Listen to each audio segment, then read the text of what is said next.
नमस्कार, मैं हूं डॉक्टर प्रतीक शर्मा। मैं न्यूरोलॉजिस्ट हूं बंस हॉस्पिटल भोपाल में पिछले 12 वर्षों से और मुझे न्यूरोलॉजी में करीब 20 वर्ष का अनुभव है।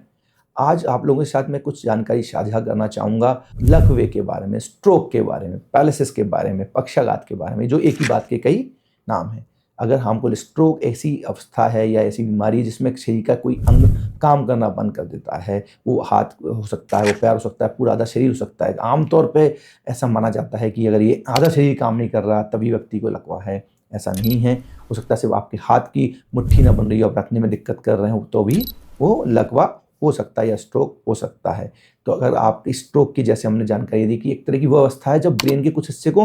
काम करना बंद कर दिया है, उसकी ब्लड सप्लाई रुक गई है या वो उससे में ब्रेन हेमरेज हो गया है। तो आमतौर पे ब्लड सप्लाई रुक जाती है, उसे हम इस्चेमिक स्ट्रोक कहते हैं। उस हिस्से की नाड़ी या आर्टरी में ब्लॉकेज आ गया है और वो उसका काम नहीं कर रहा, वो सुन्न हो गया है, वीक हो गया है और वो डेड हो गया है, जिसमें कुछ हिस्से तक रिकवरी की जा सकती है। तो अगर ऐसा कुछ हो रहा है कि आपका कुछ हिस्सा काम नहीं करता या कुछ हिस्से में कमजोरी आई है या चलने में दिक्कत आई है या बोलने में दिक्कत आई है या हमें देखने में दिक्कत आई है या सिर्फ झुनझुनी हो रही है या मेरा एक हाथ काम नहीं कर रहा है या बोलने में दिक्कत महसूस कर रहा हूँ या अगर ये कुछ शब्दों का मैं उच्चारण सही नहीं कर पा रहा हूँ या मुझे शब्द ही याद नहीं आ रहे हैं, मैं भूल सा गया हूँ या मैं कन्फ्यूज़ हो रहा हूँ, कुछ देर का अचानक उठ के मैं बेसुध सा हूँ कि मैं होश में हूँ पर मैं पहचान नहीं रहा हूँ, तो ये सब भी आपके लकवे या स्ट्रोक का लक्षण हो सकते हैं। इसके लिए आप तुरंत अपने निकटतम अस्पताल जहाँ न्यूरोलॉजी की सुविधा हो, सीटी स्कैन, एमआरआई की सुविधा हो, वहाँ पहुँचें।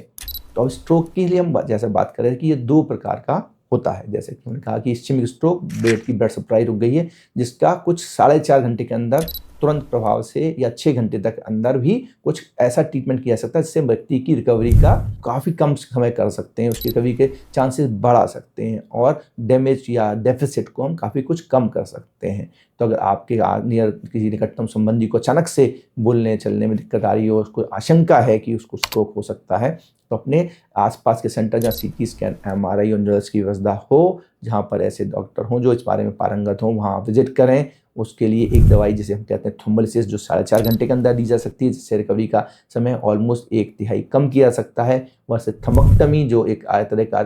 नाड़ी में, आर्टरी में जाके हम क्लॉट को निकाल लेते हैं वापस, जिससे रिकवरी पूरा हो सकता है, आर्टरी को खोल देते हैं, इससे रीपरफ्यूजन हो जाता है। इस पर हम काफ़ी कुछ काम कर सकते हैं और रिकवरी का समय अगेन कम कर सकते हैं और काफ़ी कुछ बेहतर कर सकते हैं। अगर व्यक्ति को ये सब सुविधा भी उपलब्ध नहीं है या उस समय हम चूक गए हैं, तब भी बेहतर दवाइयाँ अवेलेबल हैं। आप अपने आसपास के न्यूरोलॉजिस्ट के पास जाएँ, प्रॉपर जाँचें करवाएँ, प्रॉपर इलाज करवाएँ, तो रिकवरी तब भी बेहतर होगी। रिकवरी इज़ रूल, हमेशा व्यक्ति की रिकवरी होगी ही अगर आप सही ट्रीटमेंट लेते हैं, अपने रिस्क फैक्टर्स का आइडेंटिफाई करते हैं और उनको प्रॉपर कंट्रोल करते हैं, तो आप रिकवरी होगी ही होगी। रिस्क फैक्टर्स क्या होते हैं? रिस्क फैक्टर्स होते हैं हमको बीपी हो, शुगर हो, कोलेस्ट्रॉल की गड़बड़ी हो, हमको कोई एडिक्शंस हो, स्मोकिंग, अल्कोहल इसमें काफ़ी ज़्यादा आते हैं और एक वो नई चीज़ आ गई जिसे कहते हैं सीडेंटरी हैबिट्स।